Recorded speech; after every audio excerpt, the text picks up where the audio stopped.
Welcome to Shanti's cooking house. আমি আজ পাকা কাঁঠাল দিয়ে দুর্দান্ত একটি রেসিপি বানিয়ে দেখাবো। অনেকেই পাকা কাঁঠাল খেতে পছন্দ করে না, তাই পাকা কাঁঠাল দিয়ে এই রেসিপিটা বানিয়ে একবার খেয়ে দেখলে আশা করি সকলের ভালো লাগবে। আপনারা এটা একবার হলো বাড়িতে বানিয়ে খেয়ে দেখবেন।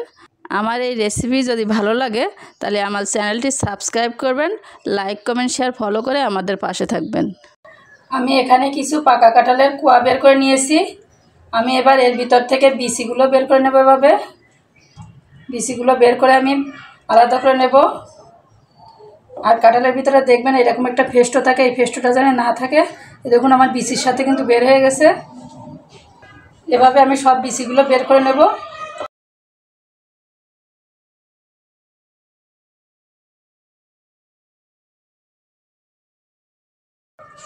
দেখুন এই ফেস্টোটা কিন্তু ফেলে দিতে হবে কাঁঠালের বিচির।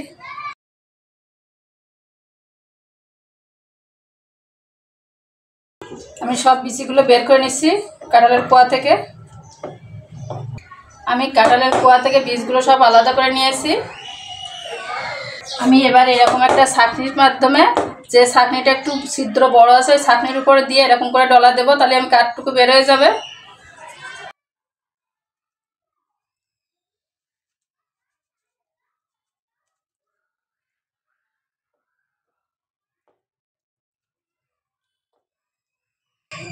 এভাবে আমি সবটুকু বের করে নেব।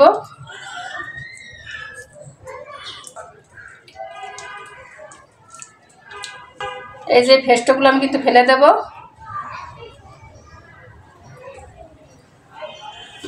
এভাবে আমি সবটুকু বের করে নিচ্ছি। আমি কাঁঠালের কোষ থেকে পিউরিটা বের করে নিয়েছি।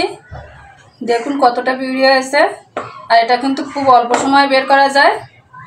আমি এবার এর ভিতরে দিয়ে দেব 1 কাপ চালের গুঁড়া,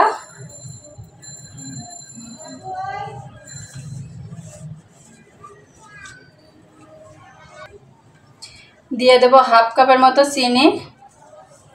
চিনিটা আপনাদের স্বাদ অনুযায়ী দেবেন, আর কাঁঠালের মিষ্টির উপর বুঝে দেবেন। দিয়ে দিচ্ছি ওর ভিতরে নারকেল কোড়ানো,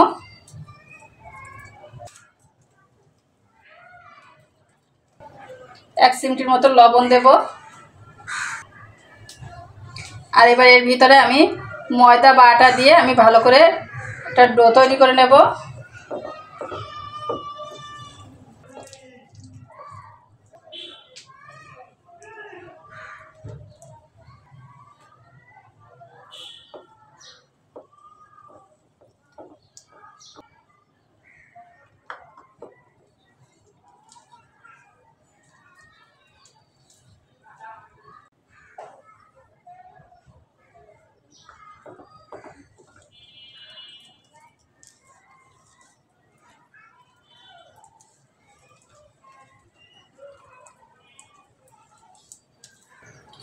আমি এখানে এরকম করে সব ব্যাটার একসঙ্গে মিশিয়ে নিয়েছি। আমার এখানে 2 কাপ ময়দা লেগেছে আর 1 কাপ চাউলের গুঁড়া। আমি এবার এটা ভেজে নেব। আমি চুলা জ্বালিয়ে কড়াইতে কিছুটা পরিমাণ সাদা তেল দিয়ে দিয়েছি। তেলটা গরম হয়ে গেলে আমি ওর ভিতরে দিয়ে দেব এরকম করে চামচে করে একটু একটু করে ব্যাটার। ওরা কিন্তু হাত দিয়েও দিয়ে দিতে পারেন।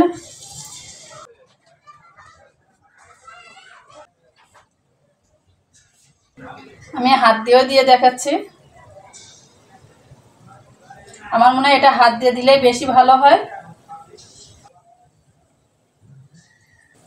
তাড়াতাড়ি হয় হাত দিয়ে দিলে।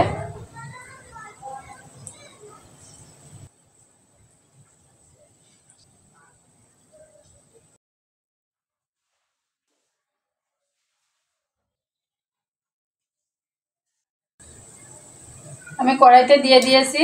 আমি এবার এগুলো মাঝারি আঁচে ভেজে নেব।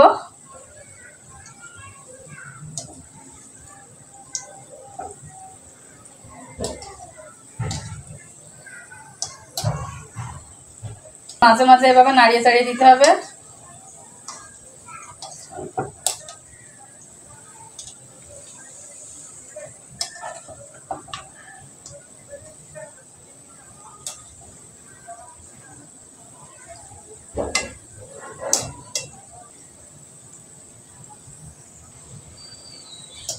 এভাবে আমি নাড়িয়ে চাড়িয়ে ভেজে নিয়েছি। দেখুন আমি এরকম করে ভেজে নিয়েছি। আমি এবার এগুলো উঠিয়ে নেব।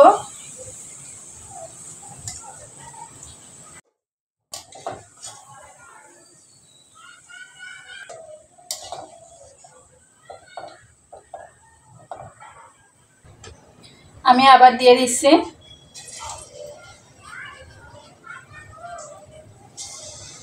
আমি এভাবে সবগুলো দিয়ে আস্তে আস্তে ভেজে নেব। আমার সব কাঁঠালের বড়াগুলো ভাজা হয়ে গিয়েছে। আমি অন্য একটি প্লেটে পরিবেশন করে নিয়েছি।